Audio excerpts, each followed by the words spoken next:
Hi friends, welcome back to my channel. నేనండి మహాలక్ష్మిని. ఈరోజు మనీ వీడియోస్లో కారబొంది అప్పటికప్పుడు ఒక 10 నిమిషాల్లోనే ఎలా రెడీ చేసుకోవాలి ఇన్స్టెంట్గా అనేది చూద్దామండి. టేస్టీగా ఉండేటువంటి కారబొంది ఎలా రెడీ చేసుకోవాలి ఏమిటి అనేది చూద్దాం. ఇక్కడ 1 బౌల్ వరకు నేను శనగపిండి అనేది తీసుకున్నాను. వెయిట్ వైజ్ వచ్చేసరికి 1/2 కేజీ కన్నా కొంచెం తక్కువ ఉంటుంది. 1/2 కేజీ ఉంటుంది అనుకోండి మినిమం. దీంట్లోనే ఉప్పు, వరిపిండి అంటే బియ్యం పిండి, ఉప్పు అనేది కొంచెం తక్కువే వేసుకోండి, ఎక్కువగా ఏమీ వేసుకోవద్దు, నొక్కడిపోతుంది కాబట్టి కొంచెం వేసుకుంటే చాలు. తర్వాత వేసుకుంటే టేస్ట్ అనేది బాగుంటుంది.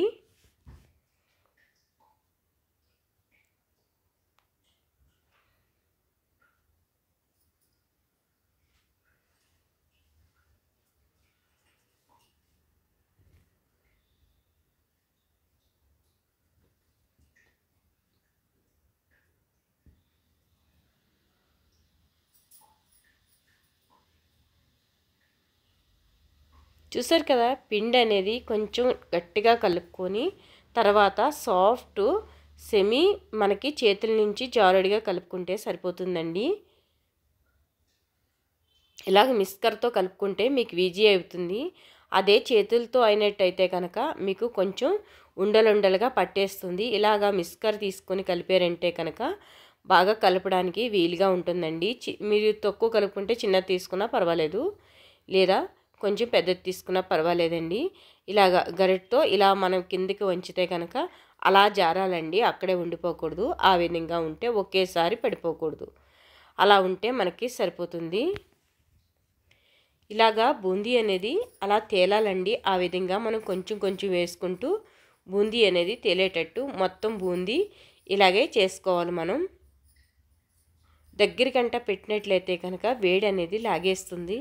సో ఆ వేడి లాగడం వల్ల మనకి కరెక్ట్గా బూందీ అనేది తేలదు. తర్వాత మన ఊర్చుకోవడానికి పిండి అనేది ఎప్పటికప్పుడు శుభ్రం చేసుకోకపోతే కనుక బాగా రాదండి. అందుకోసమే చూసారా, బూందీ అనేది ఇలాగా కొంచెం వేయించుకున్నాక లాస్ట్లో మనం మసాలా అయితే ఎలాగో వేసుకుంటాం అనుకోండి. చూడండి, ఇలాగా బూందీ అనేది ముత్యాలలాగా పడుతుంది కదా. మీరు పిండి కావాలంటే మిల్లి పట్టించుకోవచ్చు, లేదా మార్కెట్ నుంచి తెచ్చింది కూడా బాగానే ఉంటుందండి. నేనైతే డీమార్ట్లో తీసుకొస్తాను ఎప్పుడు. చూసారా, బూందీ అనేది చాలా త్వరగా రెడీ అయిపోతుందండి. ఇలా కరకరలాడే బూందీ మాత్రం మనకి ఫాస్ట్గా మనకి ఇంట్లో 2 రోజుల్లోనే ఖాళీ అయిపోతుంది. ఆ విధంగా మనకి కారీ బూందీ అనేది రెడీ అవుతుంది.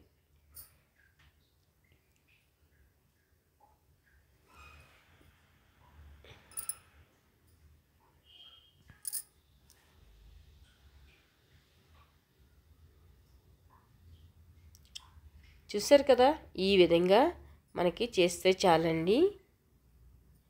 బూందీ అనేది మనకి 15 నుంచి 20 నిమిషాల్లో మొత్తం బూందీ రెడీ అయిపోతుంది. మనకి ఒక 2 కేజీల వరకు వచ్చే ఉంటుంది. ఇది ఒకటే కాదండి, మనం కొన్ని ఐటమ్స్ అనేది మనం మిక్స్ చేస్తాం కనుక కాబట్టి మనకి బయట మార్కెట్లో కూడా మనకి మిక్చర్ అనేసరికి అన్నీ మిక్స్ చేసేస్తారు కదా.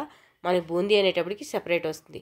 మనం అలా కాకుండా అన్నీ కొన్ని కలుపుకుంటూ ఉన్నామంటే మనకి బాగా కలిసి వస్తుందండి. పిల్లలు కూడా ఇష్టంగా ఒకటే కాకుండా ఏరుకొని తింటూ ఉంటారు. అలాగా మనం రెడీ చేసుకుందాం. మొత్తం బూందీ అనేది దేవేసానండి. దీంట్లో మీ ఇష్టం. ఇప్పుడు దీంట్లోనే నేను అటుకులు అనేది వేపేస్తున్నానండి. అటుకులు జాలి దాంట్లో గరిటలో వేసుకోండి, లేదంటే తీసేటప్పటికి మాడిపోయే అవకాశం ఉంటుంది చాలా మటుకి.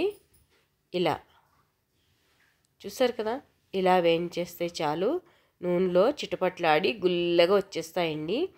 చాలా బాగుంటాయి. ఈ మిక్చర్లో వేయడం వల్ల మరింత టేస్టీ అండ్ క్రిస్పీగా ఉంటాయన్నమాట. స్నాక్స్గా సాయంకాలం మాటలు చాలా బాగుంటాయి. ఇది ఖచ్చితంగా ట్రై చేయండి.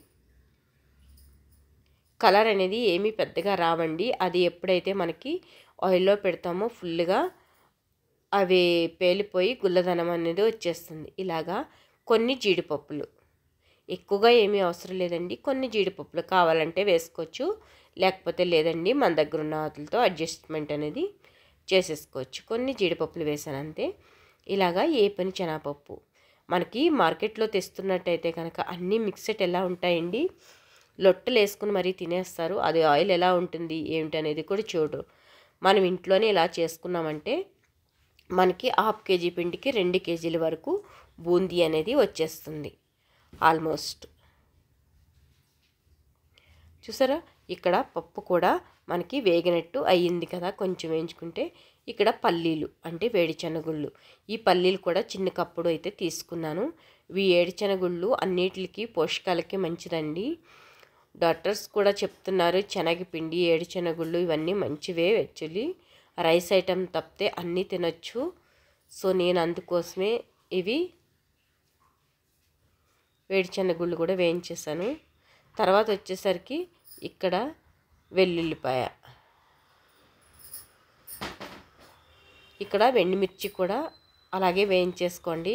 మనకి ఈ నూనె అనేది కొంచెం బ్లాక్ కలర్గా ఎందుకు అయ్యింది, బ్లాక్ కలర్గా ఎందుకు అయ్యింది అంటే మనము అటుకులు వేసేటప్పుడు దాంట్లో కొంచెం ఉండిపోతే కనుక అలా అవుతుందండి. సో మనం జల్లెడతో ఇలా ఇట్లా అనేస్తే కింద పౌడర్ అనేది పడిపోతుంది. ఇలాగా కరివేపాకు కూడా గుప్పుడు కరివేపాకు అంటే ఒక కట్ట వరకు వేసేసాను నేను. ఈ కరివేపాకు కొంచెం క్రంచీగా అయితే కనుక దానికి పౌడర్గా చేసి కూడా మీరు కలిపేశారంటే కనుక పిల్లలకి ఆ ఫ్లేవర్ కూడా పట్టి చాలా బాగుంటుంది. మీరు ఇలా కూడా ట్రై చేయొచ్చండి, చాలా బాగుంటుంది.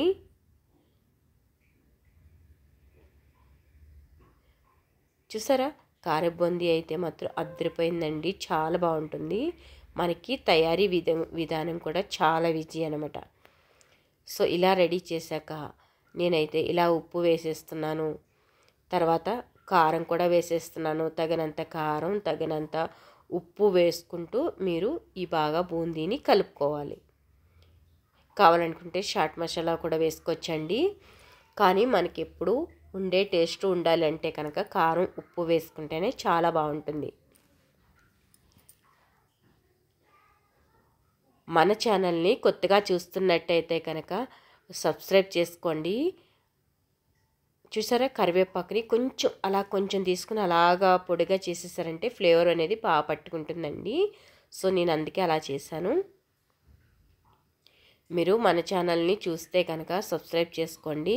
ఎవరికైనా మన ఛానల్ నచ్చింది, నెక్స్ట్ వీడియో చూడాలి అనుకునే వాళ్ళు సబ్స్క్రైబ్ చేసుకుని ఆల్ అనే బటన్ ఉంటుందండి, దాన్ని నొక్కారంటే బెల్ అనే ఉంటుంది కదా, దాన్ని నొక్కితే కనుక నెక్స్ట్ నోటిఫికేషన్గా నెక్స్ట్ డే వచ్చే వీడియో మీకు ముందుగానే వస్తుంది, అందరికంటే ముందుగానే వస్తుంది.